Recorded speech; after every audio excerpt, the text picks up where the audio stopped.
Hello students, welcome back to AS के classes. यहाँ आपके सामने है अभ्यास प्रश्न पत्र सेट क्रमांक 1 कक्षा 11वीं विषय इतिहास। इसका जो फर्स्ट पार्ट है वो मैंने अपलोड कर दिया था, जिसमें मैंने सारे ऑब्जेक्टिव टाइप क्वेश्चंस को करवा दिया था। उसके बाद यहाँ हम आगे के जो क्वेश्चंस हैं उनको देखेंगे।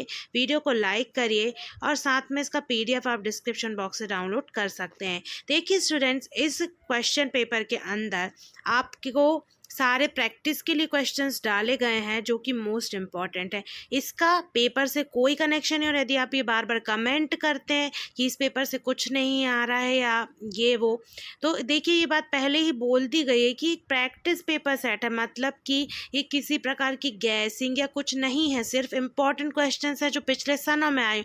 अक्सर ऐसा एग्जाम में देखा जाता है कि जो मोस्ट इम्पॉर्टेंट क्वेश्चंस है वो पिछले सनों के भी कई बार रिपीट होते हैं, और साथ में जो किसी प्रश्न बैंक, परीक्षा अध्ययन या परीक्षा बोर्ड में जो प्रश्न दिए रहते हैं वो अक्सर एग्जाम में पूछे जाते हैं। तो उसी के आधार पर और साथ में आपकी त्रैमासिक परीक्षा के सिलेबस के आधार पर यहाँ पे ये मॉडल पेपर तैयार किया गया है। तो इन प्रश्नों को आप रियल एग्ज़ाम के क्वेश्चंस को समझ के मत पढ़िए, क्योंकि यदि आपने हर पेपर में ये देखा नहीं है तो मैं आपको बताना चाहती हूँ कि ये शिक्षण उद्देश्यों के लिए और असली परीक्षा से कोई संबंध नहीं है। तो इसलिए ये क्वेश्चन पेपर में आपको जो क्वेश्चंस है वो इम्पॉर्टेंट बहुत हैं, लेकिन इसकी कोई गारंटी या श्योरिटी नहीं है कि ये क्वेश्चन ही आपके एग्ज़ाम में आएंगे। बस ये मोस्ट इम्पॉर्टेंट क्वेश्चंस है। जिस तरीके से आपको परीक्षा अध्ययन के स्टार्टिंग में मॉडल पेपर देखने को मिलते हैं, अभ्यास प्रश्न पत्र देखने को मिलते हैं, उसी प्रकार से ये प्रश्न पत्र भी तैयार किया गया है।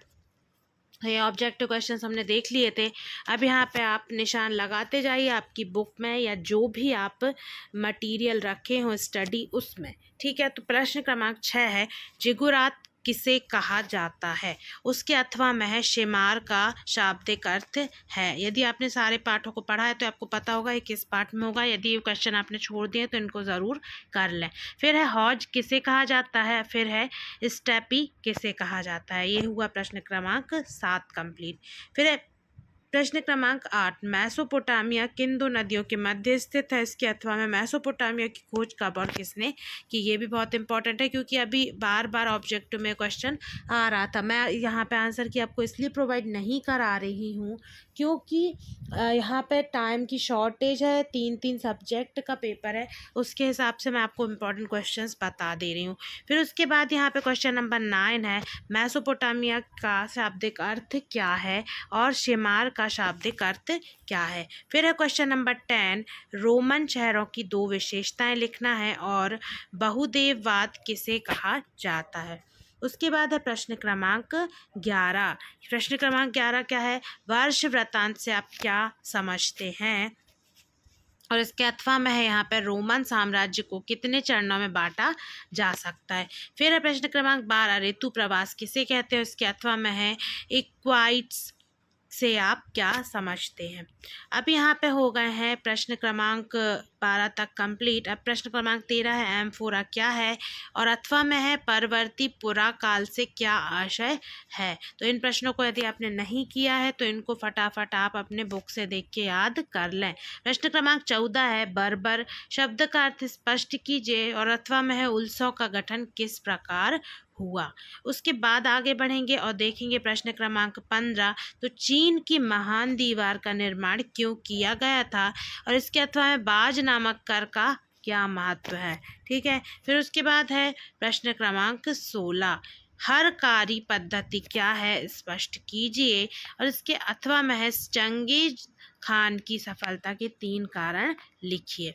फिर है प्रश्न क्रमांक 17, रोमन साम्राज्य के राजनीतिक इतिहास के 3 प्रमुख कौन थे, नाम लिखिए। उसके अथवा में है रोमन वासियों के 3 बड़े देवी देवताओं के नाम लिखिए। उसके बाद प्रश्न क्रमांक 18, यदि देखिए आपके पास फ़ोन है और बाई चांस ऐसा होता है कि आप बुक में नहीं ढूंढ पा रहे, आपके पास टाइम की शॉर्टेज है, तो आप इसको फटाफट गूगल करिए और गूगल करके हर क्वेश्चन को पढ़ लीजिए, क्योंकि हिस्ट्री में तो एटलीस्ट आप कर ही सकते हैं क्योंकि ये थ्योरेटिकल सब्जेक्ट है। यदि आप गूगल पे भी सर्च करके पढ़ेंगे तो आप तुरंत में ही इसका आंसर आप एक बार पढ़ के समझ सकते हैं। फिर है रोमन साम्राज्य की सामाजिक श्रेणियों का आपको वर्णन करना है। उसके अथवा में है चंगेज खान का विश्व इतिहास में स्थान प्रतिपादित कीजिए। चंगेज खान का नाम बार बार यहाँ पे पूछा जा रहा है तो एक बार अच्छे से पढ़ लीजिए। फिर है यास क्या था, यास के महत्व में परिवर्तन के क्या कारण है। फिर है उसके अथवा में यायावर साम्राज्य से आप क्या समझते हैं। प्रश्न क्रमांक 22, यायावर द्वारा नव विजित प्रदेशों में भारी पारिस्थितिक विनाश क्यों हुआ। उसके अथवा में है मेसोपोटामिया की नगर योजना का वर्णन कीजिए। प्रश्न क्रमांक 21 में है लेखन कला को विस्तार से समझाइए। और उसके अथवा में है मेसोपोटामिया की मोहरों के बारे में लिखिए। प्रश्न क्रमांक 22 कहता है कि मेसोपोटामिया को के कृषि व्यवसाय के बारे में आपको बताना है। और इसका अथवा है कि मेसोपोटामिया के शहरी जीवन का आपको वर्णन करना है। अब यहाँ पे प्रश्न क्रमांक 23 में दिया गया है विश्व के मानचित्र में आपको दर्शाना है ईरान, इराक, रोम, दजला फरात और सीरिया। उसके बाद नीचे आपको विश्व के मानचित्र में क्या दर्शाना है, कैस्पियन सागर, फारस की खाड़ी, उसके बाद लाल सागर और काला सागर। तो ये कुछ यहाँ पे लगभग 23 प्रश्न थे जो मैंने आपको यहाँ पे बता दिए हैं कि कौन कौन से इम्पोर्टेंट। उसके अलावा आप परीक्षा अध्ययन परीक्षा वो जो भी आपके पास हो उसमें भी जो सन में आए हुए क्वेश्चंस हैं लिखा हुआ रहता है कि ये इस सन में पूछेगा, उनको भी आप एक भी क्वेश्चन को छोड़ के मत जाइए। सो आप इसके अच्छे से क्वेश्चंस को कर लीजिए, उसके साथ साथ और भी जो बुक के क्वेश्चंस हैं उनको भी कंप्लीट कर लीजिए।